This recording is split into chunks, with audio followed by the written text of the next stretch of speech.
Opa! Bom dia, boa tarde ou boa noite para você que estuda incansavelmente para mandar bem no Enem. Minha gente, eu sou o professor Renan e agora começa uma aula de geografia sobre um tema que vai te acompanhar não só pelo Enem, mas com certeza em muitas outras provas aí que você venha a realizar. Você imagina qual seja o tema da aula? Hã? Vou dar algumas dicas. Olha aí. E aí? Descobriram? Minha gente, simples. Globo mais Lisa, a filha do Elvis Presley, mais a claquete de ação. Portanto, minha gente, vamos falar sobre a fabulosa e polêmica globalização. Bom, piadas infames à parte, esse é um tema muito discutido hoje em dia e muito refletido por pensadores como o nosso caro Milton Santos aqui nas nossas telas. E a gente vai conversar sobre esse assunto em algumas aulas, começando, claro, por essa aqui, que tem duas partes. Bom, pessoal, o título da aula não está aí para te enganar, não. Nós vamos, nessas duas partes dessa nossa primeira aula aqui, discutir alguns aspectos fundamentais, básicos, do processo de globalização, começando pelas suas origens. Vamos dar uma olhada no caminhar da história mundial que permitiu que o mundo se tornasse, ou melhor, que fosse globalizado, como nós já vamos ver. Também, como não poderia deixar de ser, vamos definir esse processo e comentar sobre alguns pontos de vista sobre ele, tanto favoráveis quanto contrários, entendido? E então, galera, vamos começar aí o nosso papo. Bom, eu gostaria de abrir essa aula não fazendo afirmações para que vocês escutem, anotem, repitam e decorem, como muitas das aulas por aí são feitas, mas sim com algumas observações sobre o nosso cotidiano e algumas perguntas também que sempre me fizeram pensar. Bora lá? Bom, vocês já pararam para pensar onde estão vocês e quem são vocês nesse mundo de hoje? Eu não tô louco nem nada, galera, mas eu já me peguei pensando nisso. Por que será que quando algum estrangeiro me pergunta o que você é, eu respondo que sou brasileiro? E por que quando algum brasileiro me pergunta de onde eu sou, aí sim eu digo meu estado, cidade, bairro, rua, etc. Por que há essa mudança de escala conforme a origem da pessoa que me pergunta? Qual a justificativa de eu ser brasileiro? O que é isso? Por que eu pertenço a um país? Não existiria outro modo de me definir e me caracterizar frente a um estrangeiro? Imagina se ele me perguntasse de onde sou e eu dissesse que sou sul-americano. Será que isso explicaria o suficiente ou seria geral demais? E se eu falasse que sou da cidade A ou da cidade B? Muito específico? O que eu quero é que vocês me ajudem a pensar o que é nação e por que isso parece algo tão relevante hoje em dia, quando é tão fácil viajar, se mudar para outros países, ver filmes e escutar músicas de fora, entrar em contato com pessoas de locais distantes e, inclusive, comer tanta comida que sequer é tradicional de meu país ou região, que eu praticamente só como essa famosa junk food made in USA. Aliás, galera, isso pode até não ser uma percepção geral, porque nos tempos de hoje existe muita gente que acha que a nação e o Estado estão perdendo força por causa dessa internacionalização da economia, sociedade e cultura que está tão presente nas vidas daqueles entre nós que vivem nas maiores cidades brasileiras.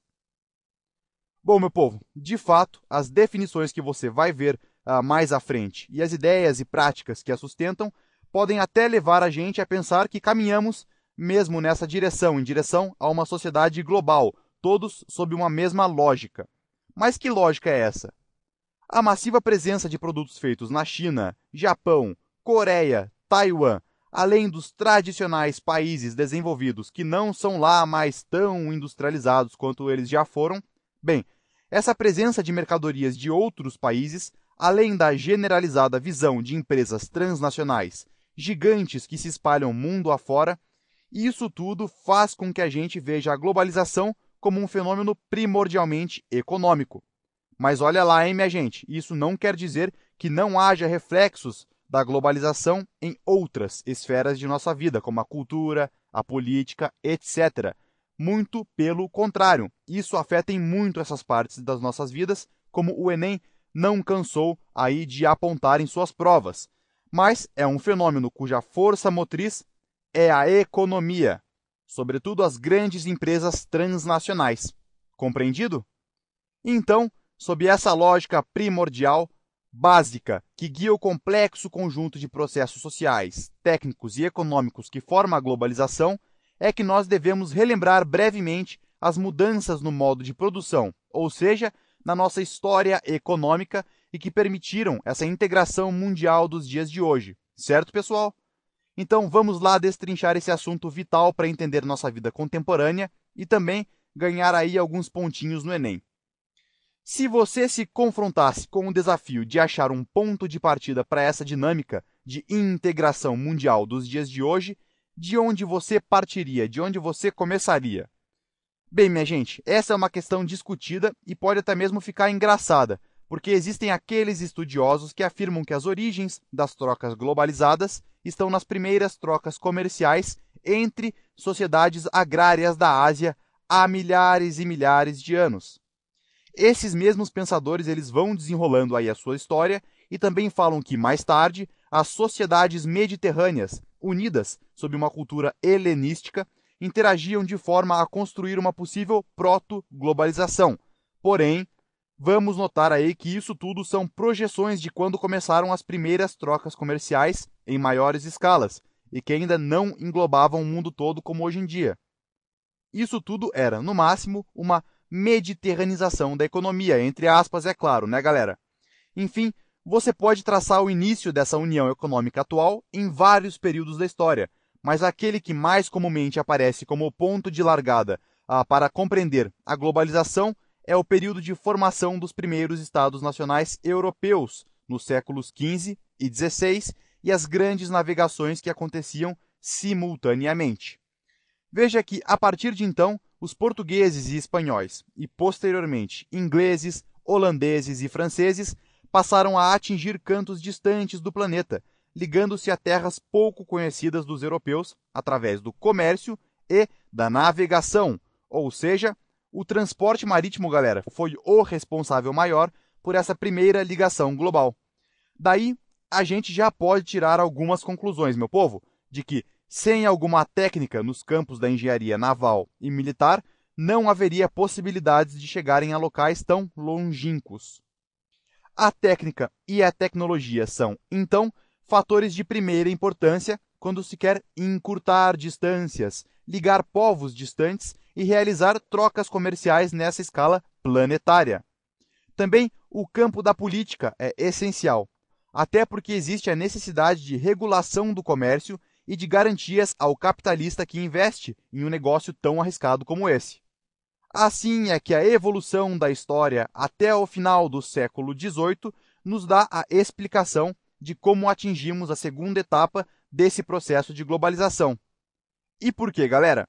O que aconteceu no século XVIII, mais especificamente na Inglaterra, e que revolucionou o modelo de produção econômica mundial? Bom, foi a tão famosa primeira Revolução Industrial, minha gente.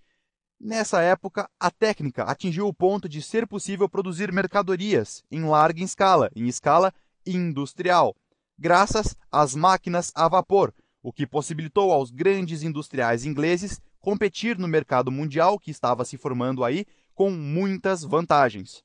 Também o campo da política passava por mudanças. Cada vez mais nações na Europa tornavam-se unificadas sob um governo central, em forma de um Estado moderno, o que era favorável ao crescimento industrial desses países.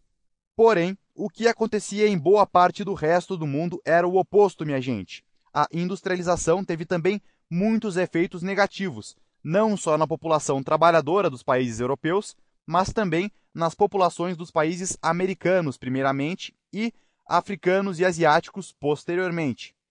Para poder manter o ritmo de expansão das grandes empresas industriais europeias, estados como Inglaterra, Portugal, Espanha, França, Alemanha e Itália, eles procuraram expandir seu comércio aos países de fora do sistema capitalista industrial e, para isso, usaram-se do colonialismo, galera. Estabeleciam, portanto, colônias nessas distantes terras. Mas e o que é que seriam colônias? Você pode se indagar. Calma lá, eu te respondo. Colônias são territórios dominados por alguma potência, chamada metrópole, e que assim perdem a soberania, a autonomia política sobre ele, sobre esse território aí. estando essa colônia sob o comando desse país estrangeiro, portanto.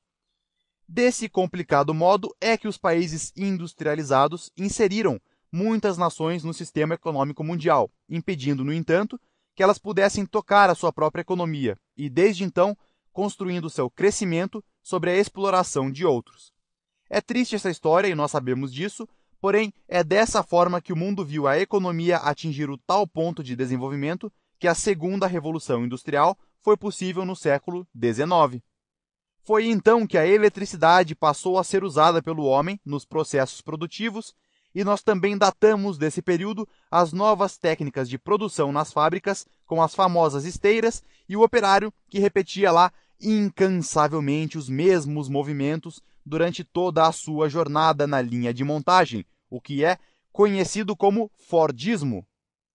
Bem, pessoal, cada vez mais as forças produtivas evoluíam e o mundo se ligava pelo comércio e pela dominação colonial.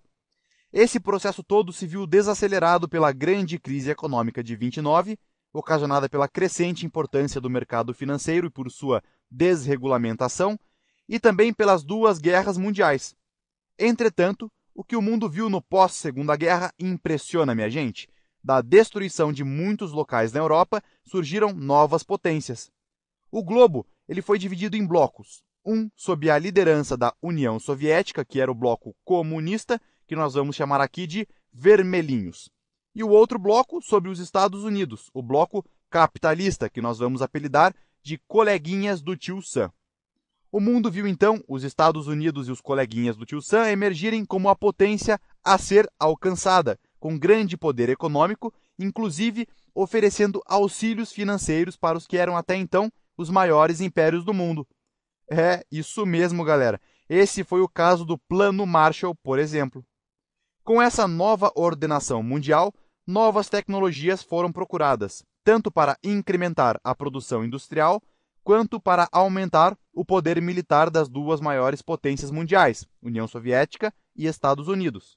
Começou a tomar forma a terceira revolução industrial, que ficaria marcada a partir da década de 1970 e que é caracterizada pelos produtos que hoje já são parte de nossas vidas cotidianas. Quer uma prova disso? Bom, você, por meio de seu computador e da internet, estuda para o seu exame, para a sua prova. Porém, essa potente rede mundial que hoje é muito usada para lazer e discussões acaloradas no Facebook sobre quem vai trair quem na novela, ela foi desenvolvida, na verdade, com fins militares. Bom, essa grande evolução tecnológica, fruto desse período de pós-Segunda Guerra, pessoal, ele trouxe ainda vários outros resultados. Bom, faz assim. Vai tomar um café, dá uma arejada nas ideias e depois volta aqui para assistir a segunda parte da aula, para a gente então passar a régua e definir a globalização. Tranquilo então, galera? Até a próxima parte.